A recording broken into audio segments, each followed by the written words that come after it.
Hello and welcome to Freedom from Fear, a German New Medicine podcast. I'm your host, Ashlee Newberry. And I'm your other host, Abigail Puccioni.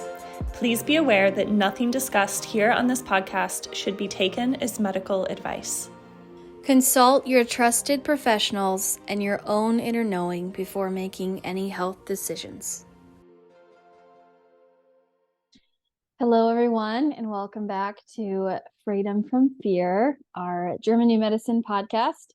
Today, we will be going over an intro to the 5 biological laws, and we'll be giving some examples and some ways for you to really understand and digest this information without all of the gobbledygook, complicated terms.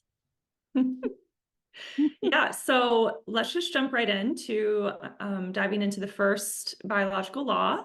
And this law essentially states that every symptom or disease originates from a conflict shock, which initiates a biologically meaningful program that affects the brain, psyche, and organ levels simultaneously. So for something to be considered a conflict shock, I know that you'll probably hear us throw around this phrase a lot, and you might be wondering, okay, what the heck is a conflict shock?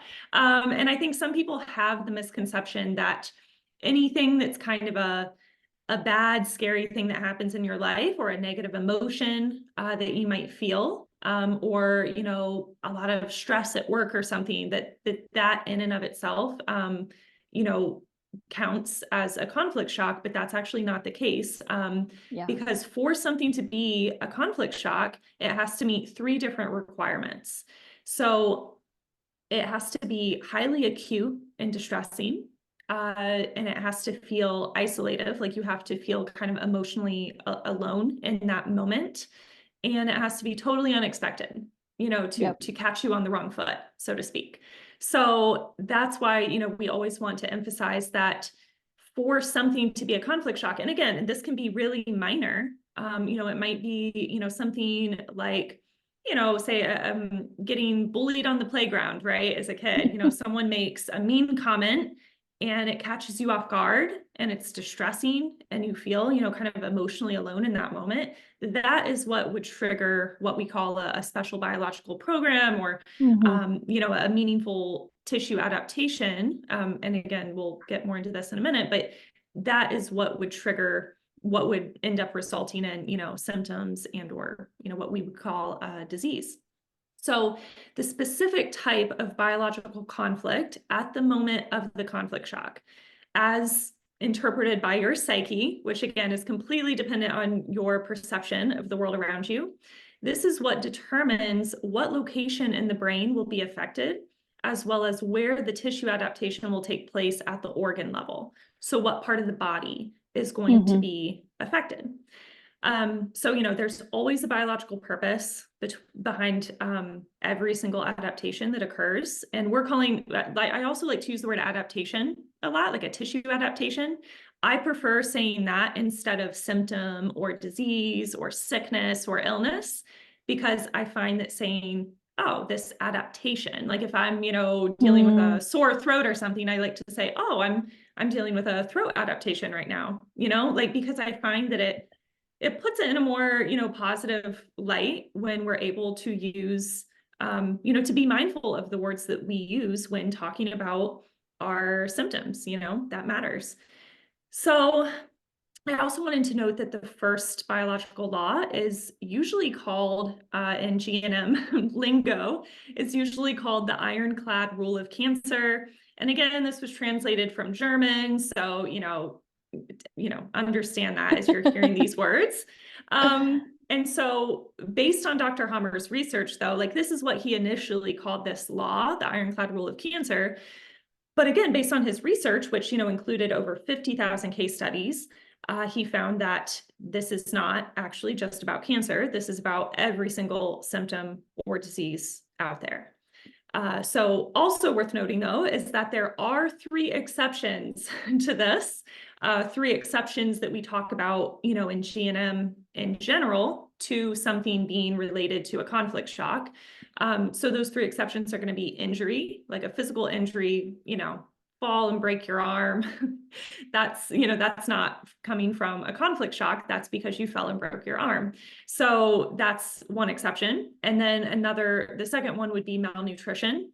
So if you are starving yourself, you will, eventually die, right? That's how it goes. So also, an food. example, right? Yeah, we need food. We need an adequate amount of not just food, but also, vitamins and nutrients and minerals, right? Like we need a sufficient amount of that, which, I believe just through getting a decent whole foods-based diet, you get everything you need. But and people have different ways of interpreting this, right? The level to which they'll attribute things to malnutrition.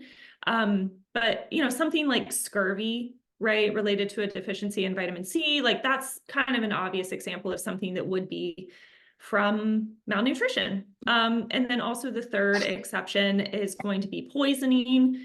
So again, if someone drinks, a bottle of rat poison, they're gonna die. They're probably gonna die. And again, this is going to relate to, how much they weigh, right? And, that would, be an obvious factor that could affect that. Obviously taking a little tiny minuscule drop of rat poison is probably not going to kill you, but that could definitely still affect the body on some level. So the guideline that we kind of use to determine whether something fits into one of these three categories is that in order for something to be classified as an exception, it would have to affect everyone equally, accounting for, things like body weight, of course. So, if two people drink the same amount of rat poison and it kills both of them, then we would say, okay, that classifies as a poison, right?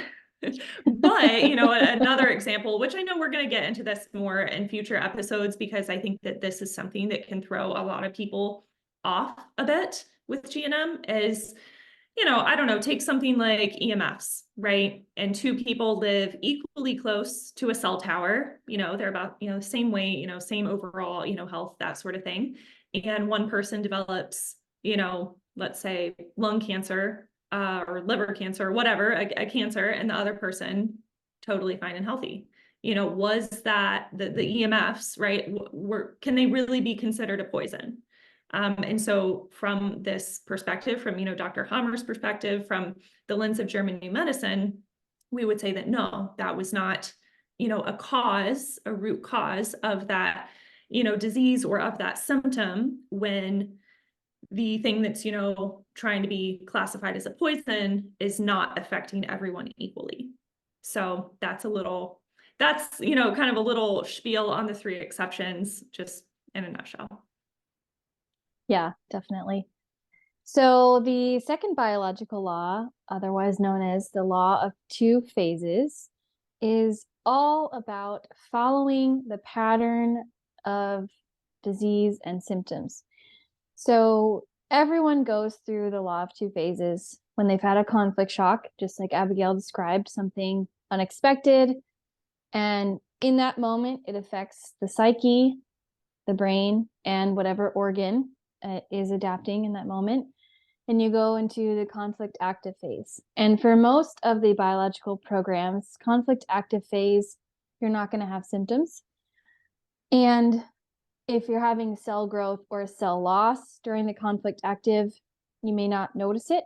It depends on, what specific symptoms that you would be having. And then you get a resolution. So the resolution could be something practical or perceptual. So in the animal world, if an animal loses its mate, right, loses its spouse, you could say, that the practical resolution would be to get another mate, right? And then the same is true in the human world, but we're obviously a little bit more complicated than animals. And to just, get another mate or get another spouse is a little bit more challenging and just, complicated. But that would be a practical resolution. So let's say, for the sake of this specific example, your husband dies and you're not wanting to marry someone immediately, or, you need some time to grieve and work through things. And so a perceptual resolution for this conflict would be, more of like seeing that this person is always with you, and maybe, trying to downgrade your experience of their death a little bit so that you can just feel more peaceful about it, so that, if you do want to marry someone again, that you're in a better space to do that as well. And that would be more of like a perceptual resolution. And so the best resolutions are practical resolutions, but sometimes we can't always have the practical ones. So we need to change our perception.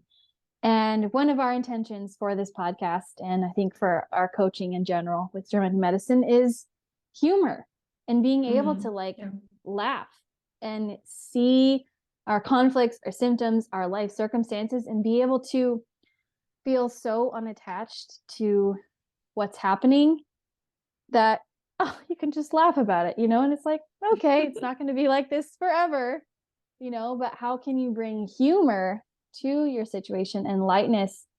And that is a huge perceptual shift and can be enough for a resolution, that you're not taking it so seriously, because that is actually not usually serving you. And being able to laugh about it.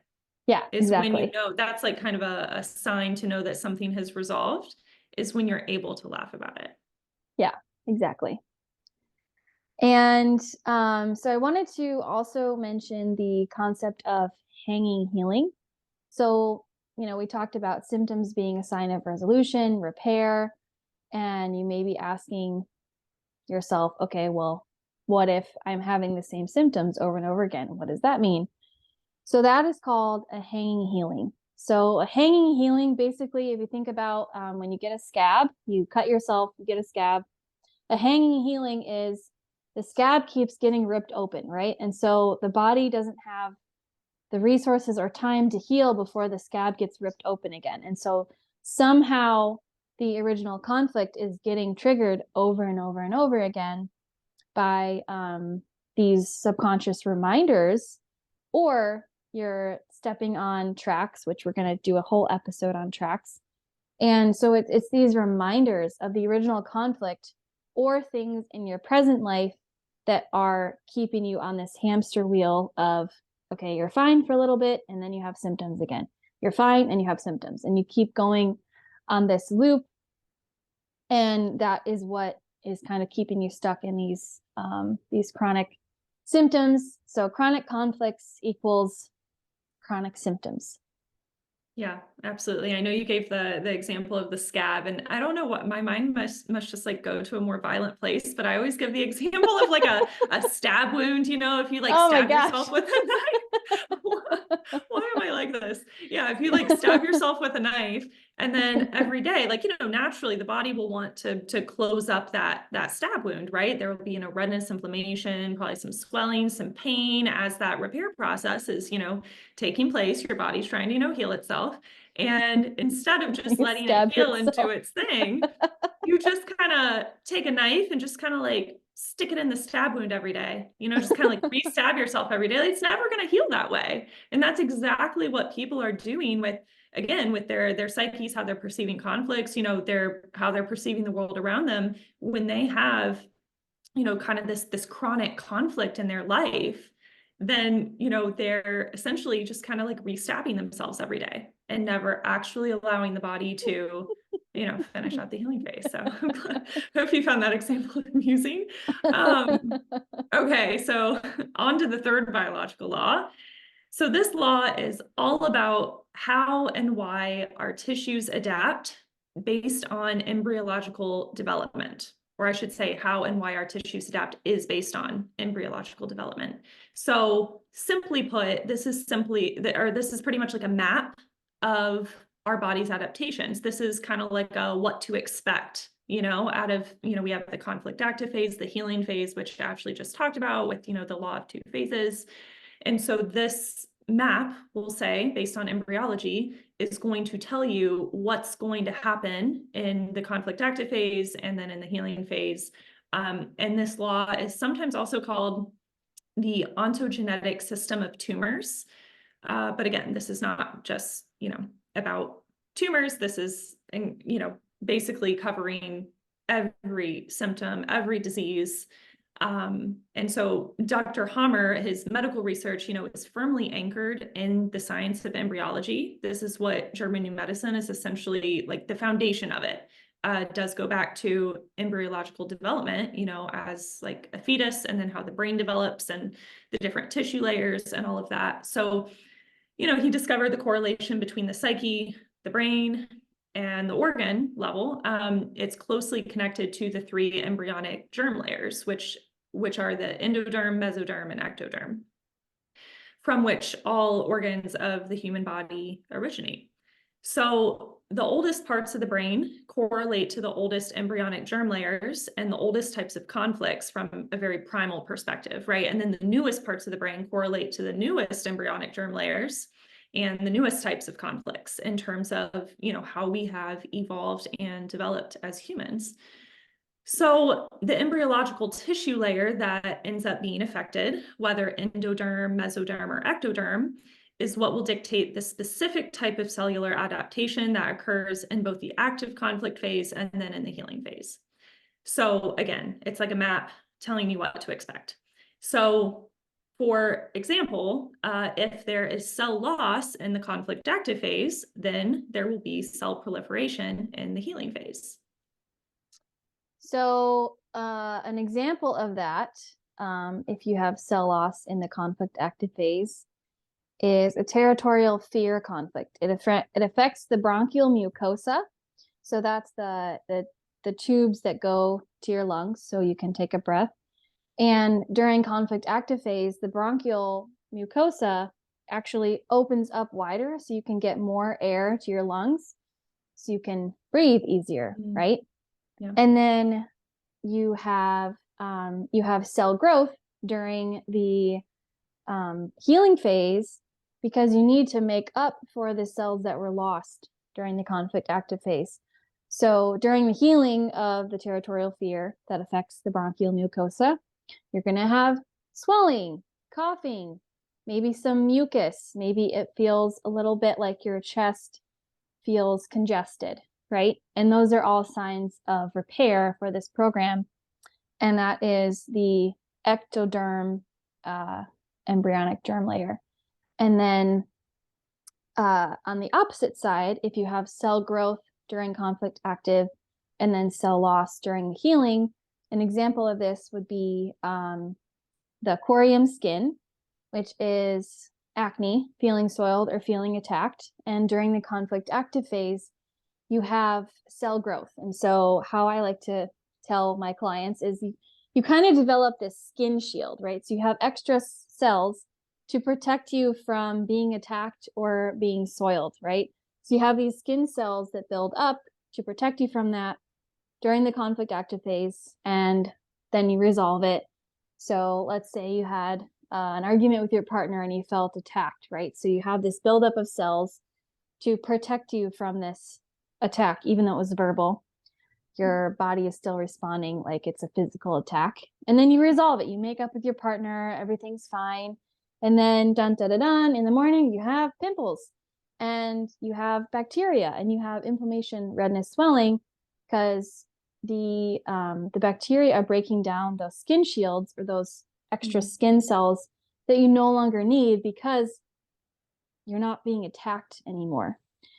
And so, every specific organ has a very specific way of adapting, and it's all in this very wise, intelligent way that our body and this map of German New Medicine explains what the heck is going on when you have, XYZ symptom, and we can understand what's happening from this lens so that we can not be in fear anymore and have a different perspective on our symptoms.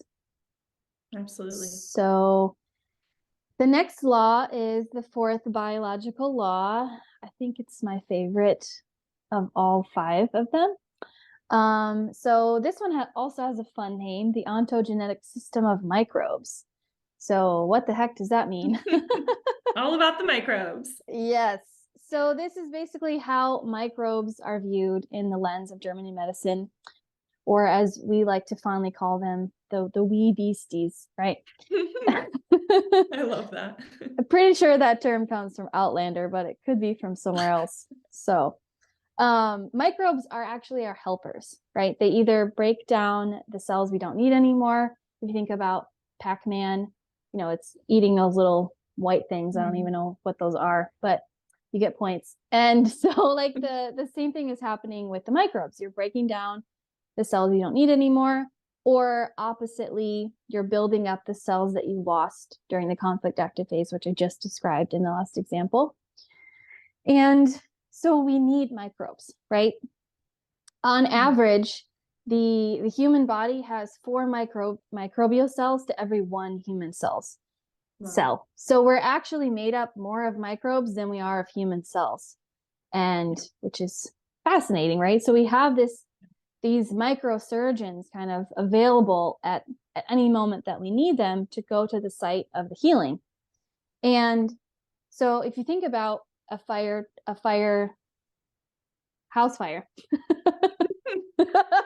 I can't talk. So you think about a house fire, and the fire trucks go to the house fire, right?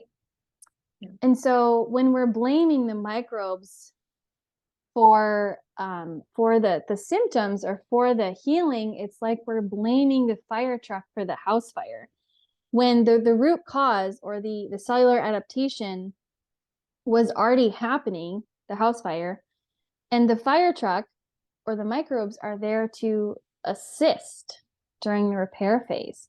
And like I said, either to break down the cells you no longer need, or to build up the cells that were lost, whatever is needed, depending on which organ is affected and which germ layer that is, which we won't go into much more details at the moment. And so, when Western medicine says, oh, you have a fungal overgrowth or yeast overgrowth or, some type of bacterial overgrowth, they're not wrong. And we need those microbes. So when you take things to like antibiotics or other things to kind of get rid of the microbes, your symptoms could and usually will get better, but then your body's not able to complete the healing, and that can be the cause of getting in a hanging healing, or you're kind of in this weakened state because the healing hasn't been able to complete. And so you're kind of just a little bit in limbo because the microbes that you needed are taken out of the equation. And so it's like your body can't finish what it started. Or at least not as well. Yes. Yeah. But sometimes we need those interventions if the healing is too intense. Right. Or it's kind of too much to bear, too much to handle. And that's a case by case, basis. And it's not always the same for every single biological program. Or for life-saving measures too. I mean, sometimes you need certain interventions like antibiotics to save your life. And we're definitely not saying antibiotics equals bad. We're just wanting to describe how, describing how it does make sense that they do work. But that's not the full picture. It's not the bacteria, the fungi, they're not the root cause. Like there's a reason why they're on the scene doing their job. Yeah. And they're not the bad guys either. Yeah. Like we've been taught to believe. So, so similar to, okay, you're going to go out and mow your lawn and your lawn is covered in dandelions, right? You go and mow your lawn and it just cuts off the top of them. It doesn't actually, you're not actually getting to the root and pulling them out, right? If you're just cutting off the tops of the weeds, they're going to grow back. And so the same is true for any hanging healing when we're just giving it a Band-Aid, where we're taking antibiotics or, trying to intervene with the symptoms and not letting our body to complete the healing and get to the root, which is not the microbes. But, what is the root biological conflict and how can you resolve it and also support yourself during that process, right? Exactly. Because microbes are not the root of the problem. Yeah. And I'm sure that we'll get into this more in depth in future episodes, and also about Of how course. to, how to help support your body through a healing phase, without necessarily interrupting it so much, or, it's Hmm. still allowing the body to fully restore, go back to homeostasis, repair the tissue that, was affected in the conflict active phase, and so on. Okay. So the fifth biological law is actually, I think this is my favorite one. It's called the law of quintessence. Quintessence. I like that word. But this basically just means that every adaptation has a biologically meaningful purpose. Also, think of this, the law of perfection, right? Like there is, a very brilliant design to our biology. Everything's happening for a reason. Mm. And your body's never messing up. There is no randomness or chaos in our biology.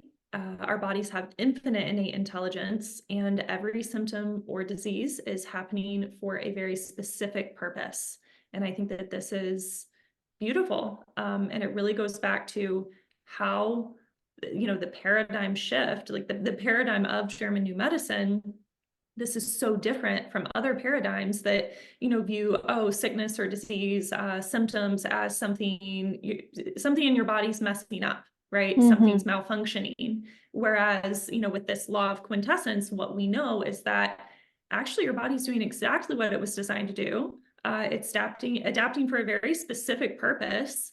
And, having that kind of core fundamental belief has been so life-changing for me. And I know for Ashlee Same. too, that there is no randomness or, chaos in our biology, right? You don't just randomly, your body doesn't just randomly malfunction and you get a, big scary diagnosis. It's not random. And that's what we're trying to, help people understand. But, Ashlee, do you want to give an example of this, kind of law of quintessence in action, like what we're talking about when we say that every single adaptation has a meaningful biological purpose? Yeah. So one very interesting example is a nest worry conflict, which affects the mammary glands of the breast tissue. And so when a woman has this biological conflict, during the conflict active phase, she actually produces more breast milk, and the mammary glands increase and you have cell proliferation so that she can produce more breast milk to help nurse a person back to health, even if that person is an adult, or if it's her child is an adult child, or let's say it's her husband or partner. And the beautiful thing about this is, if you think about when we were living more tribally, we didn't have access to all of these medical interventions. Breast milk was kind of like the substance with like the most nutrition. Yeah, it's like, this like Yeah. golden, like amazing, healing, nutritious liquid that is going to help a person get better. And so, even though it doesn't necessarily make logical sense, it makes biological sense for the body to have this increase in the cells to help make more breast milk.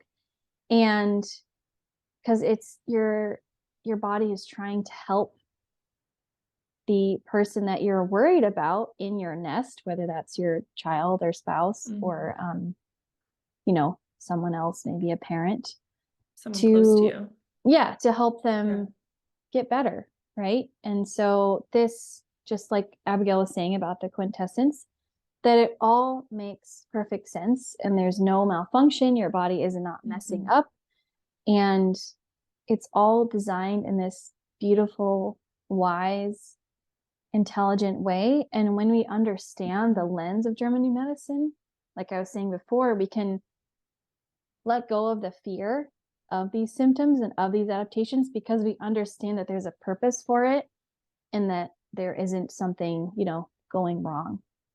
Right. Absolutely. And, I think that this is also sometimes a bit tricky for people to understand, because we have to think biologically, we have to think primally, think a few thousand years ago, right? Like before we had all the conveniences of modern life, when there was scarcity in food, if there was a day where they didn't, catch any animals or, didn't have a good harvest or something, sometimes, going back to the breast milk example, that was one of the, nutrition sources that you could kind of always, rely on. And so again, this is not talking about things from a perspective of, modern humans, because again, a lot of these biological adaptations would not make sense. And, we would think, well, yeah, but that's not helping us survive anymore, right? But from a very, kind of, again, primal perspective, it would have made a lot more sense. And so that's why we talk a lot about, even GNM being based on embryology and, kind of our human development, how we've evolved again from a primal perspective. These things would have made a lot more sense at one time. So again, we're describing how the body works. And I feel like the 5 biological laws really do sum up the basics of GNM pretty well. Of course, there's a lot more nuance that we will be going into and conversations we'll be having, and yeah, going more into specifics about different symptoms, different programs, hearing people's stories, all this good stuff. We're going to get more into detail, but we really wanted to do this episode just for those of you who have no clue what the 5 biological laws are and would like, kind of this introduction to German new medicine in a way that hopefully makes a lot more sense, and, that you can, wrap your head around this a little better. So we hope that you enjoyed this episode, and we look forward to seeing you back here soon. We hope you enjoyed today's conversation. We appreciate you being here. If you would like some additional support in navigating your health symptoms, we both provide coaching services from a German new medicine perspective. Our Instagram handles and personal websites are linked in the podcast description.